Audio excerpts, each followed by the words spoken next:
The galaxy was old. Stars had been born and died 1,000 times over, and countless species had risen from the dust of their worlds to reach toward the heavens. Among them, 12 had formed an alliance called the Compact. For 3,000 years they had worked together, traded together, and sometimes fought together against common enemies. But now fear hung over them like a dark cloud. Ambassador stood at the tall window of her quarters on Prime, the largest space station in Compact territory. She watched the distant stars and tried to calm her racing thoughts. Her people, they were known for their patience and wisdom. They had 4 arms, pale blue skin, and large dark eyes that could see in almost complete darkness. Had served as a diplomat for 60 years, but she had never felt so helpless. The Dominion was coming. Everyone knew about the Dominion. They were conquerors, destroyers, slavers. Their empire stretched across a quarter of the known galaxy, built on the bones of species they had crushed beneath their boots. For 100 years, a fragile peace had held between the Compact and the Dominion. But 3 months ago, that peace had shattered like glass. Dominion warships had attacked 4 border colonies. Millions had died. Millions more had been taken as slaves.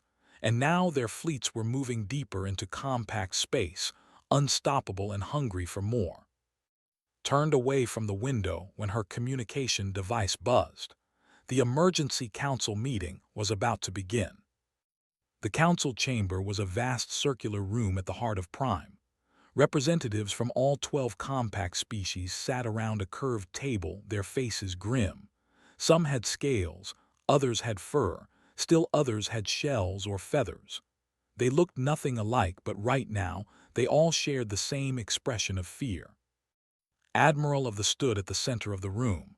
He was a massive creature, nearly 3 meters tall, with 4 eyes and thick gray skin that looked like stone. His voice was deep and heavy as he delivered his report.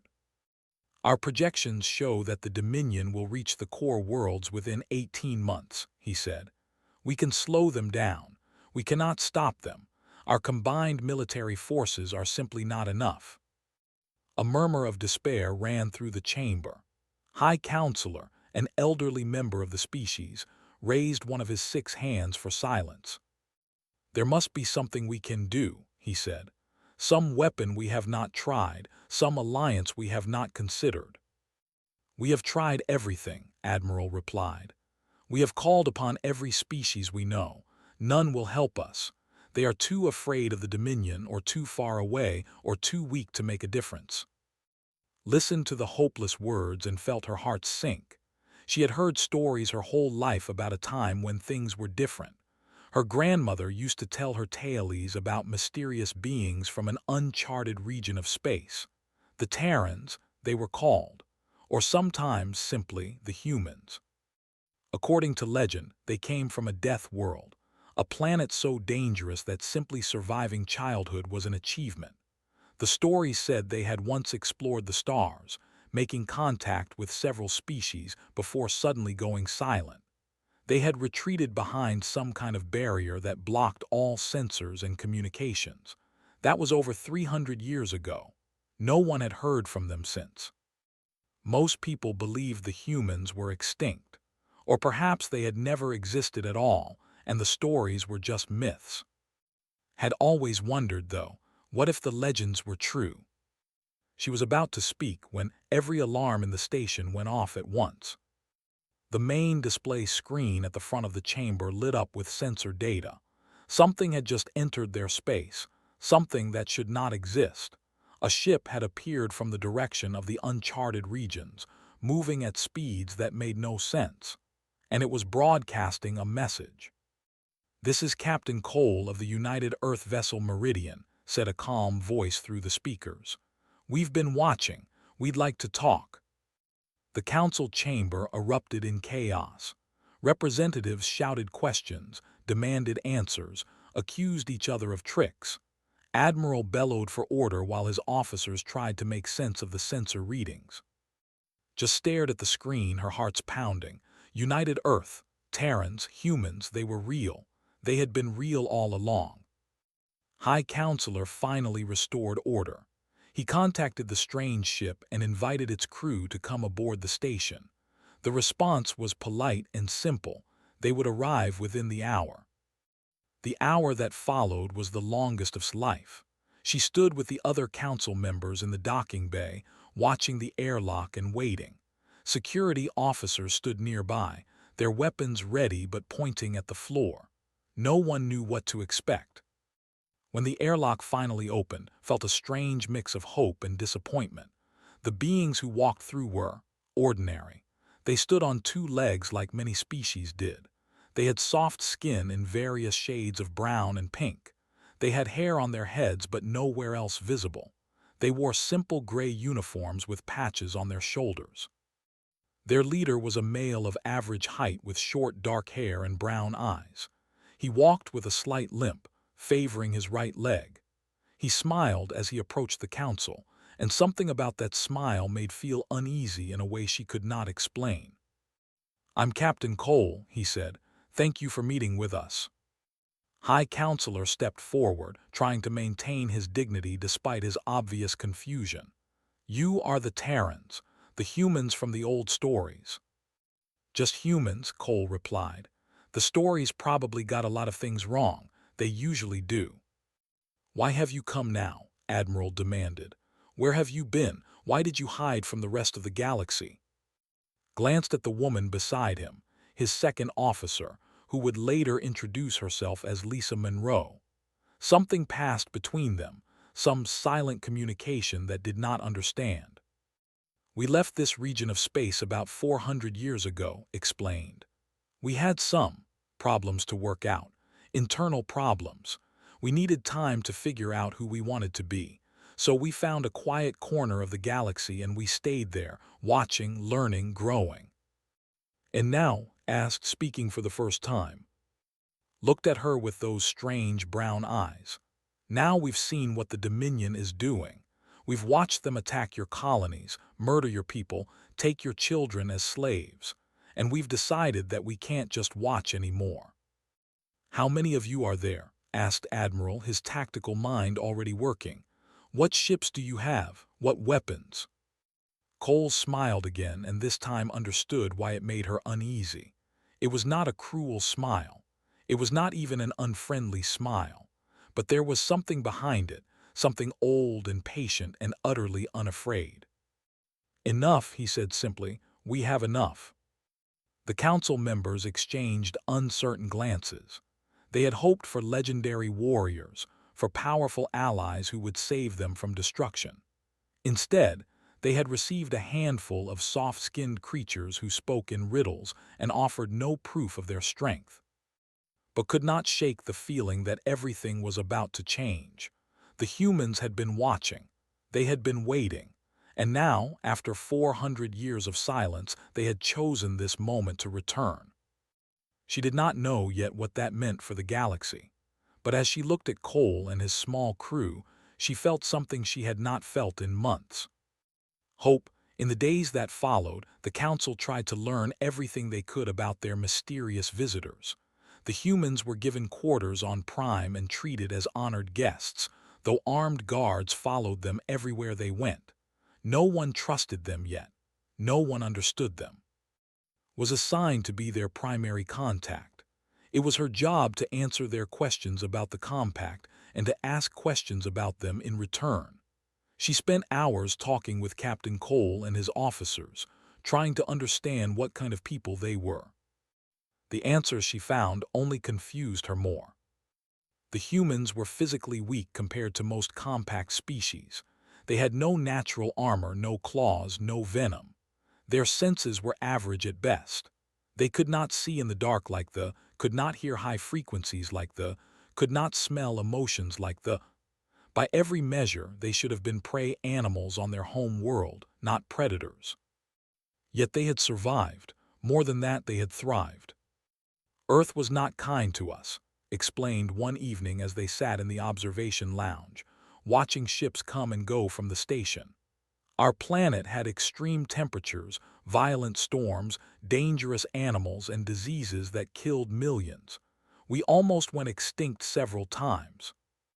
"How did you survive?" asked.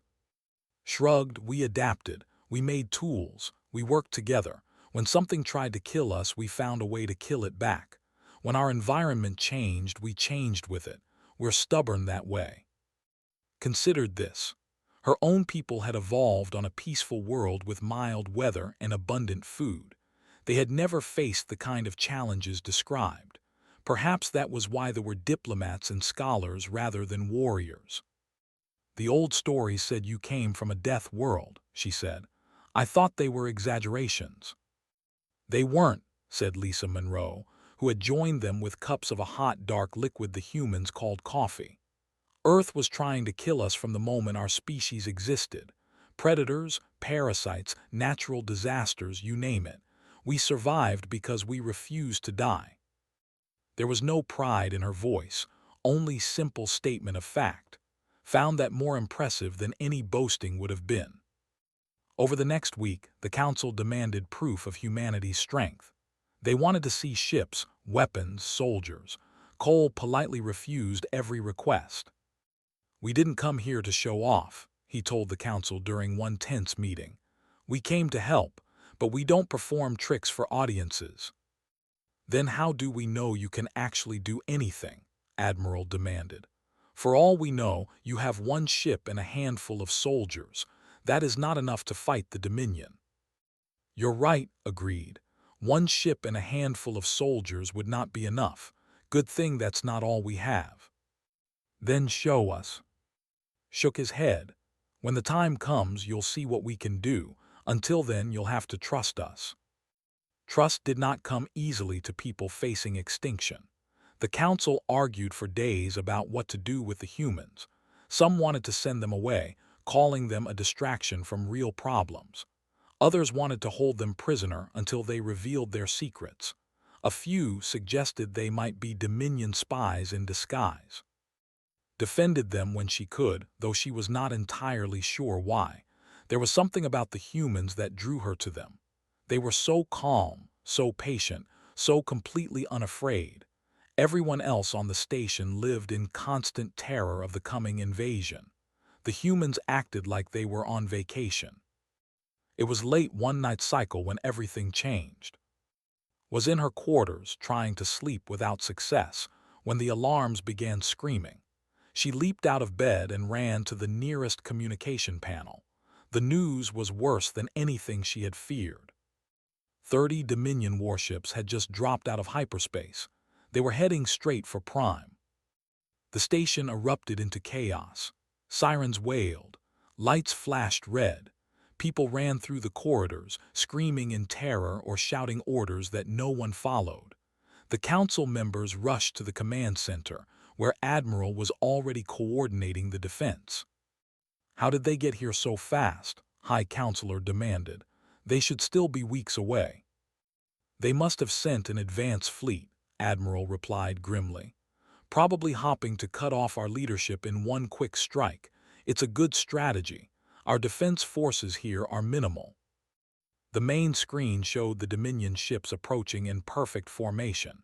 They were massive vessels, bristling with weapons, each one capable of destroying a small moon. The station's shields flickered under the first warning shots. We cannot win this battle, Admiral said quietly. We should evacuate the Council immediately. Looked around the command center and noticed that the humans were there too. Cole stood near the back of the room, watching the tactical display with an expression she could not read. Lisa Monroe was beside him, her hand resting on the communication device at her belt. Caught's eye and nodded slightly. Then he touched his own communication device and spoke in a calm, clear voice. Meridian, this is Cole. We have a situation. Execute Protocol 7. He paused, then added, and Lisa, call it in. Tell them it's time. The next few seconds seemed to last forever. Watched the Dominion ships on the screen, growing closer with every heartbeat. The station shook as another volley struck the shields. Someone was crying nearby. Then the Meridian moved. The human ship had been docked at the station since their arrival, had seen it many times and thought little of it. It was small, plain, unremarkable. Now it launched itself into space like a hunting bird diving toward prey. What followed was impossible. The Meridian flew in ways that broke the laws of physics. It twisted and spun and changed direction without slowing down. It passed through the Dominion formation like a ghost, and everywhere it went, enemy ships exploded. In 90 seconds, 4 Dominion warships were disabled or destroyed. The other 26 scattered in confusion, their perfect formation broken. But that was not what made heart stop. From empty space, more ships appeared. They came out of nothing, out of nowhere, hundreds of vessels blinking into existence like stars being born. They were human ships, and they were everywhere. Fighters swarmed around the Dominion fleet like angry insects. Cruisers moved into position with perfect coordination. And behind them, massive carriers emerged from whatever hidden dimension they had been waiting in, each one larger than the station itself. The battle lasted 11 minutes. When it was over, the Dominion attack fleet was nothing but debris floating in the void. In the command center, no one spoke. No one moved.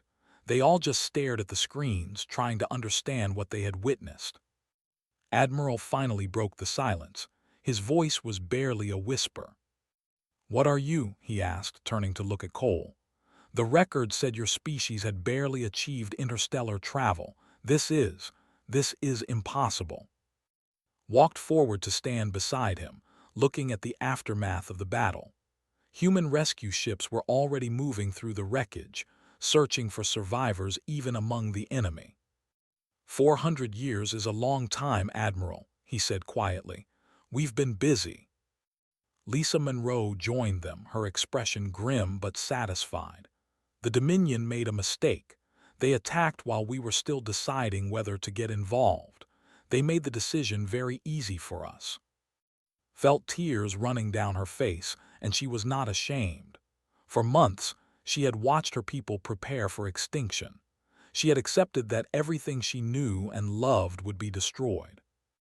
And now, in 11 minutes, everything had changed. The legends were true. The humans were real, and they had come to fight.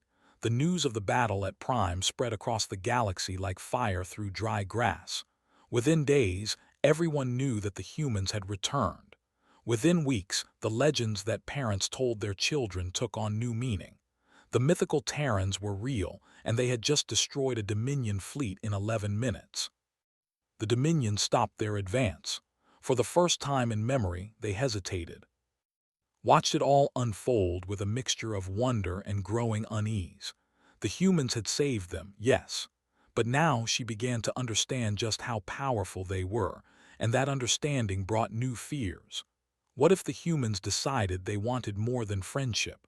What if they wanted to conquer the galaxy themselves? She shared her concerns with Cole one evening as they walked through the station gardens. Real plants grew here, imported from a dozen different worlds, filling the air with strange and beautiful scents. Listened without interrupting. When she finished, he was quiet for a long moment. "I understand why you're afraid," he said finally. "We showed up with overwhelming force and no warning. If I were in your position, I'd be scared too. So you admit you could conquer us if you wanted to?" "Probably," said honestly. "But we don't want to. We've been down that road before a long time ago. It didn't end well for anyone."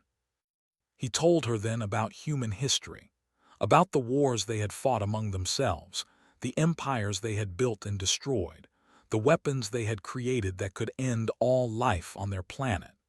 He told her about something called the Collapse, a period 200 years ago when humanity had nearly destroyed itself through greed, hatred, and fear. "That's why we left," he explained. "We needed to figure out how to be better, how to use our strength without becoming monsters. It took us a long time and we're still not perfect, but we decided that we would rather help others than hurt them. We would rather build than destroy."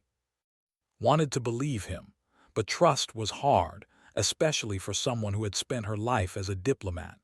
She had seen too many promises broken, too many treaties ignored. "Words are easy," she said. How do I know you mean what you say? Smiled his strange, unsettling smile. You don't, not yet, but you'll see. Actions speak louder than words, and we've got a lot of actions ahead of us. The alliance between humanity and the Compact was formalized within the month. Human advisors joined Compact military councils. Human engineers helped upgrade Compact ships. Human doctors shared medical knowledge that was centuries ahead of anything the Compact possessed. And the joint operations against the Dominion began. Commander Shaw led the first major assault. He was a tall, quiet man with dark skin and gray eyes that seemed to look through people rather than at them. Had heard other humans call him old school, though she did not understand what that meant. The target was a Dominion stronghold on a planet called. It was a fortress world, heavily defended, home to millions of Dominion soldiers and thousands of slaves taken from conquered species. The Compact had tried to attack it twice before. Both times, they had been pushed back with heavy losses. This time would be different. The assault force included ships from both humanity and the Compact, but the ground troops were almost entirely human. Admiral had protested this decision, but Commander Shaw had been firm. The conditions are extreme, he had explained during the planning meeting. The temperature is above 50 degrees. The atmosphere contains toxic gases. The gravity is nearly twice standard. Your soldiers would die just from the environment before they ever saw the enemy. And your soldiers can survive that? Admiral had asked skeptically. Shaw had nodded. We've trained for worse. Was on one of the observation ships during the assault. She watched through long-range sensors as human landing craft descended through the poison clouds of. She watched as human soldiers emerged onto the burning surface, wearing armor that seemed barely adequate for the conditions. What she saw next would stay with her for the rest of her life. The humans advanced through fire and poison like it meant nothing to them. Enemy weapons cut them down by the dozens, but the others kept moving, kept fighting, kept pushing forward. When one soldier fell, another took their place. When a squad was wiped out, another squad filled the gap. They did not stop, they did not retreat, they did not surrender. A general standing beside made a sound of disbelief. This is impossible, he whispered. The mathematics of casualties alone should have broken them by now. Any rational species would have retreated. Remembered something had told her weeks ago. Humans were persistence predators. On their home world, they had hunted by simply following their prey until it collapsed from exhaustion. They were not the fastest or the strongest, but they never, ever gave up. She was watching that same stubborn refusal to quit play out on a planetary scale. The battle lasted 18 hours. By the end, the Dominion fortress had fallen. The slaves were freed. The human soldiers who survived were already preparing for the next mission. Later, visited the medical bay where wounded humans were being treated. She wanted to understand them better, to see them as something other than legendary warriors. She found a young woman sitting on a bed, her arm in a healing cast, drinking water from a bottle. Her name tag read Amy, and she looked barely old enough to be a soldier. "May I ask you something?" said. Amy looked up and smiled. "Sure, what's up?" During the battle, the sensors showed that you carried a wounded soldier nearly 3 kilometers through enemy territory. You were injured yourself. Your armor was damaged. You should have left him behind. Why didn't you? Amy seemed confused by the question. "He needed help," she said simply. "But you could have died. You nearly did die. So, he's one of us now. You don't leave your people behind." Felt something shift inside her. These humans, these strange, soft creatures from their death world, did not see the galaxy the way she did. They did not calculate risks and benefits. They did not weigh their own survival against others. They simply saw someone who needed help and they helped them. It was irrational. It was inefficient. It was possibly the most beautiful thing had ever witnessed. She left the medical bay with new understanding. The humans were not just strong because of their technology or their training. They were strong because they cared about each other with a ferocity that bordered on madness. They would die for strangers. They would fight impossible odds for people they had never met. And somehow, impossibly, they usually won. The Dominion was beginning to learn this lesson too. Intercepted communications showed growing fear among their commanders. They called the humans by a new name now. They spoke of them in whispers, like children speaking of monsters in the dark. But knew the truth. The humans were not monsters. They were something far more dangerous. They were people who had learned how to be kind in a universe that had tried to kill them since the day they were born. And they had decided to share that kindness with everyone, whether they wanted it or not. The Dominion had no idea what they had awakened. The war had changed. Everyone could feel it, even those far from the front lines. For the first time in living memory, the Dominion was losing. It happened slowly at first. A fortress fell here. A fleet was destroyed there. Slave populations rose up against their masters when they heard that help was coming. Systems that had been under Dominion control for centuries suddenly declared independence and asked to join the compact. Then it happened faster, much faster. Spent most of her time now working with the human command staff. Her role had shifted from diplomat to liaison, helping the two forces work together despite their many differences. It was challenging work, but she found herself enjoying it more than anything she had done in her long career. She had grown close to Cole in the months since the humans arrived. He had been promoted to admiral after the battle at Prime, but he remained the same calm, patient man she had met on that first day. Sometimes they would talk late into the night cycle about their peoples, their histories, their hopes for the future. One night, she asked him the question that had been bothering her for weeks. "Why do you care so much about us?" she said. "You could have stayed hidden. You could have let the Dominion destroy us and then dealt with them later when they were weakened. Why did you risk everything to save strangers?" Was quiet for a long time. When he finally spoke, his voice was soft. "Because we know what it's like to need help and not get it. During the collapse, we nearly destroyed ourselves. Billions died, our civilization almost ended, and we were alone. There was no one to save us. We had to save ourselves." He looked at her with those strange brown eyes. "We promised ourselves that if we ever had the power to help someone else, we would. No matter the cost, no matter the risk, because we remembered how it felt to be helpless and alone." Thought about this. Her people had never faced anything like the collapse. They had grown up safe, protected, peaceful. They had never truly understood desperation.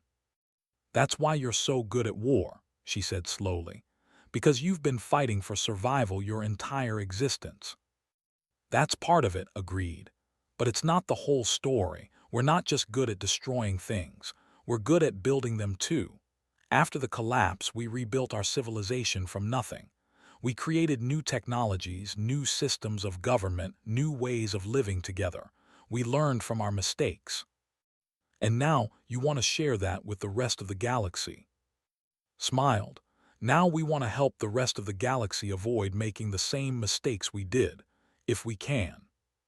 The turning point of the war came 3 months later, at the Battle of a Prime. A Prime was the heart of the Dominion. It was where their leaders lived, where their fleets gathered, where their power was centered. For 3,000 years, no enemy had ever come close to threatening it. The Dominion believed it was untouchable. They were wrong. The Allied fleet that arrived in the system was the largest military force ever assembled. Human carriers and compact battleships flew side by side, their weapons charged and ready. Behind them came transport ships carrying soldiers from a dozen different species, all united by a common purpose. Admiral commanded the human forces. He was an older man, quiet and thoughtful, with gray hair and kind eyes that had seen too much death, had met him several times and found him very different from the warriors she had expected. He spoke softly and listened carefully. He asked about the families of his officers and remembered the names of junior crew members. War is not something to enjoy, he had told her once. It's something to end as quickly as possible, with as little suffering as we can manage. The battle for a prime lasted 3 days. It was brutal and terrible, with losses on both sides that would take years to count. But slowly, inevitably, the Allies pushed forward. Human ships broke through the defensive lines. Compact forces secured the orbital stations. And finally, the signal came. The Dominion wanted to surrender. Was on the bridge of the flagship when the message arrived. She watched Admiral read it, his expression unreadable. Then he looked up at his officers and spoke quietly. "Tell them we accept. The killing stops now." There was no celebration on the bridge. The humans did not cheer or smile. They simply nodded and began the work of ending a war that had consumed the galaxy for generations.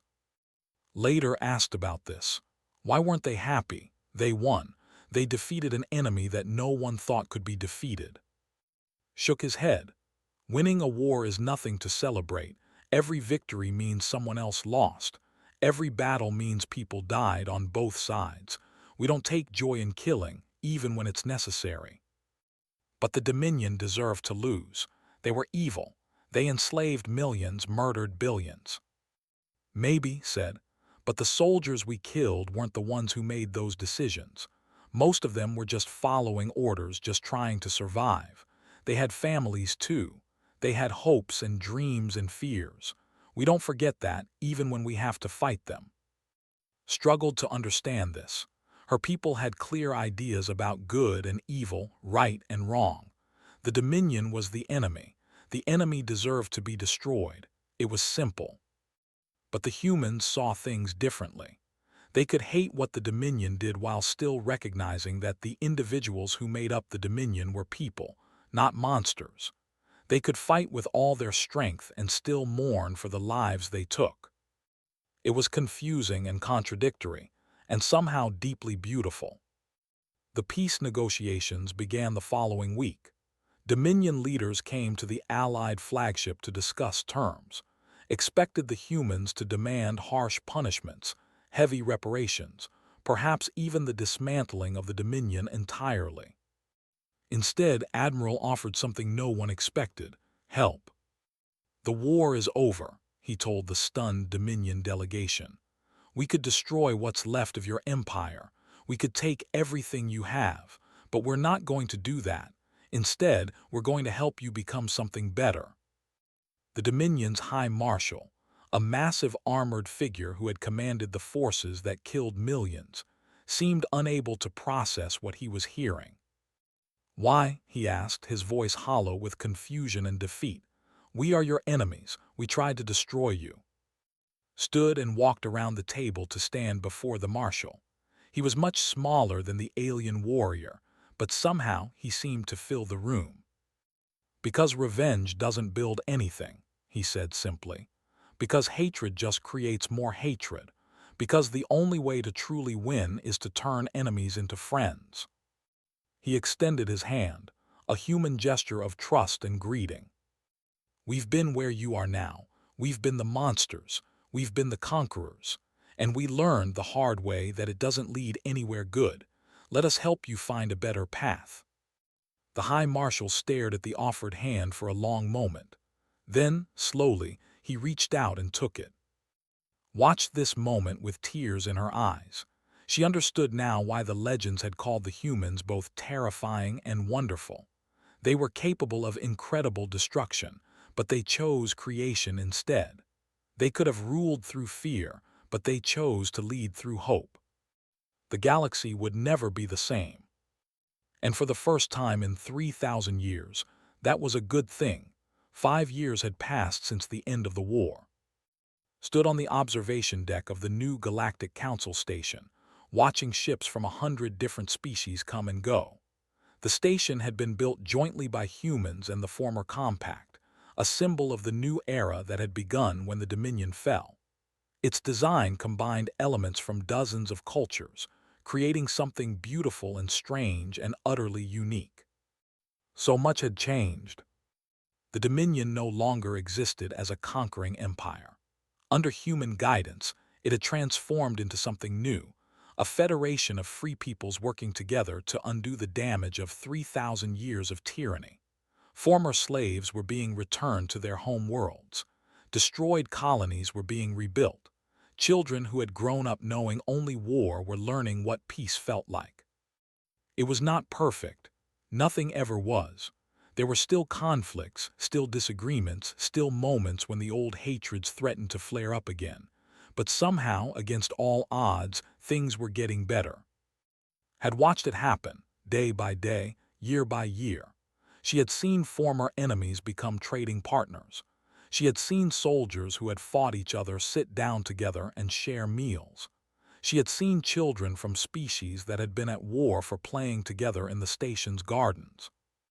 And through it all the humans had been there, helping, teaching, building. Cole found her on the observation deck as the sun set behind a distant planet. He was older now, with gray in his hair and new lines around his eyes. But his smile was the same as it had always been, warm and slightly unsettling, full of secrets and hope. "Big day tomorrow," he said, joining her at the window. "The formal treaty signing, the official end of the Reconstruction period." Nodded. Tomorrow, representatives from every known species would gather to sign a document that would establish a new galactic government. It would be the first truly united civilization in history, built on principles of cooperation and mutual respect rather than conquest and fear. "I never thought I would see this," she admitted. "When the Dominion was advancing, when it seemed like everything was about to end, I had given up hope. I thought my people would be destroyed, and there was nothing anyone could do about it. And then we showed up," said with a hint of amusement. "And then you showed up," agreed, "and changed everything." They stood in comfortable silence for a while, watching the ships and the stars. Thought about all the conversations they had shared over the years, all the things she had learned about humanity and about herself. The humans had not just saved her people. They had changed the way she understood the universe. "Can I ask you something?" she said finally. "Always."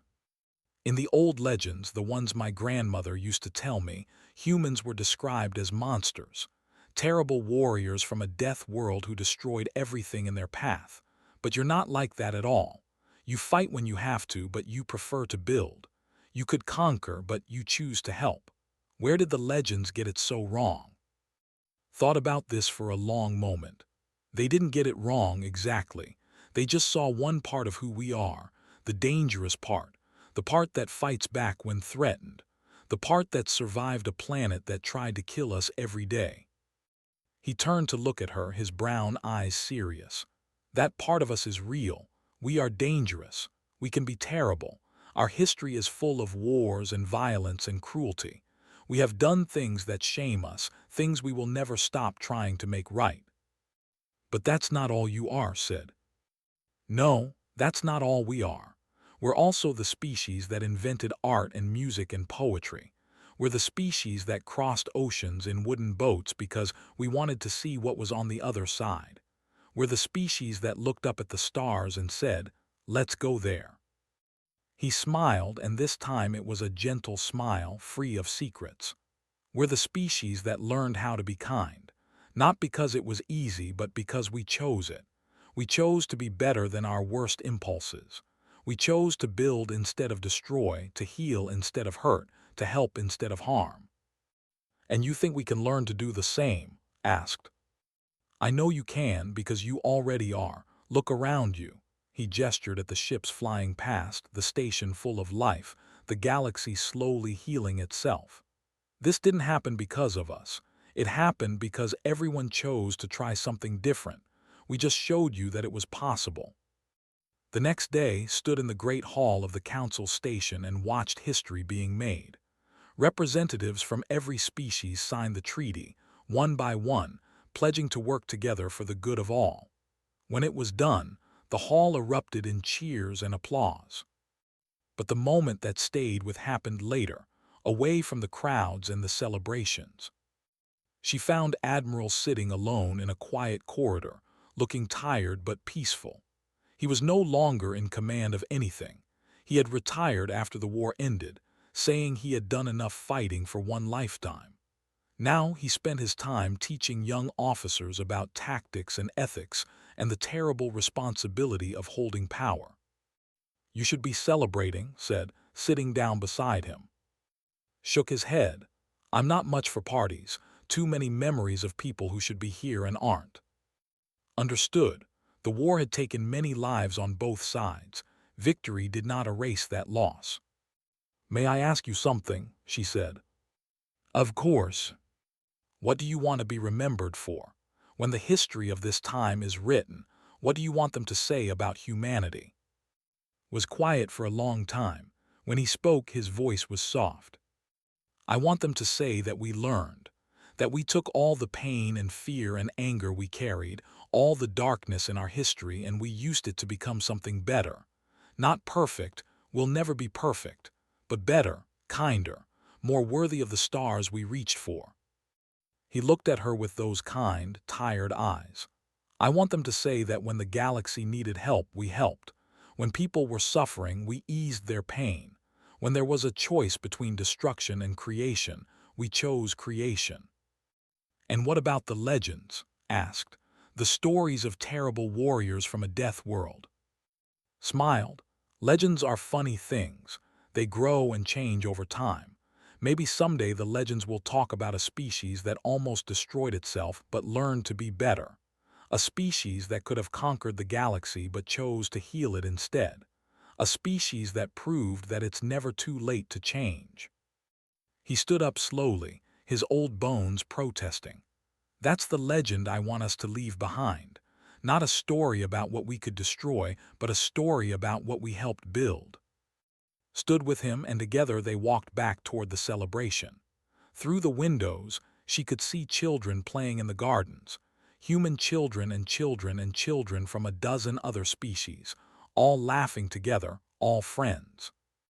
The galaxy had feared humanity when they were just a legend. Then they had feared them when they proved to be real.